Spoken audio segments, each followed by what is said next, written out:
Two men approach an escalator rising from a pedestrian tunnel.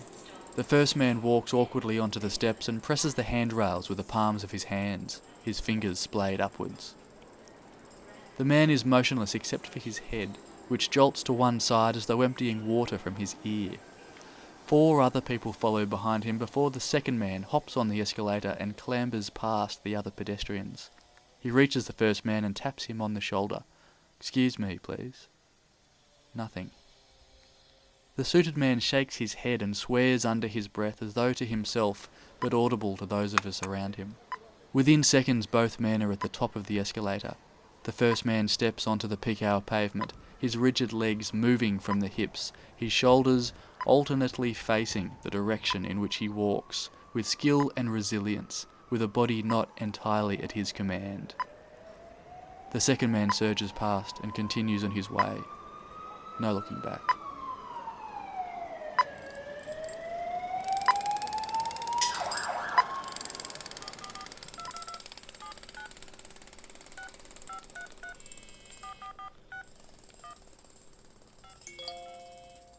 American writer E.B. White once wrote that on any person who desires such queer prizes, the city will bestow the gift of loneliness and the gift of privacy.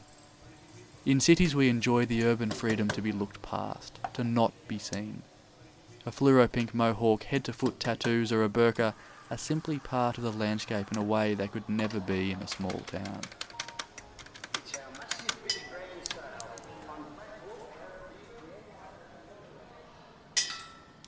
From the flood of humanity on city streets we shelter behind media. In the phones and tablets that are our meeting places, where we feel safe and where we can be social. With the internet in our pockets or in our hands, we're never alone. Cities become easier, more manageable places. We have maps and we can place ourselves upon them. But in this new social media, we're never really together, at least not in ways that our grandparents would recognise. Customers, please be advised that the first and last carriage on this train are quiet carriages. Thank you.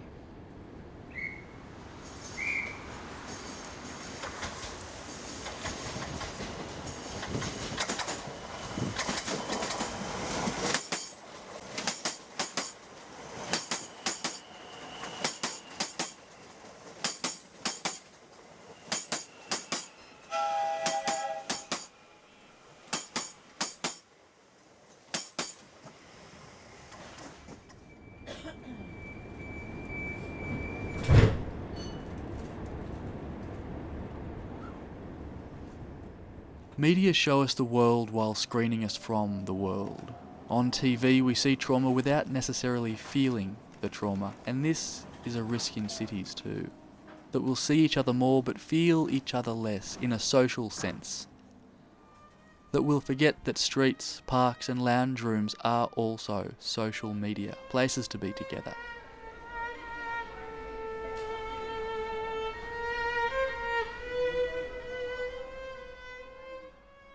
The internet makes communication fast and easy, but this can blind us to how hard it is to engage meaningfully with one another. And this is why street arts like busking are so important. They reconnect us with strangers and strangeness, with the types of challenging interactions that have always made cities such extraordinary catalysts for creativity and social change.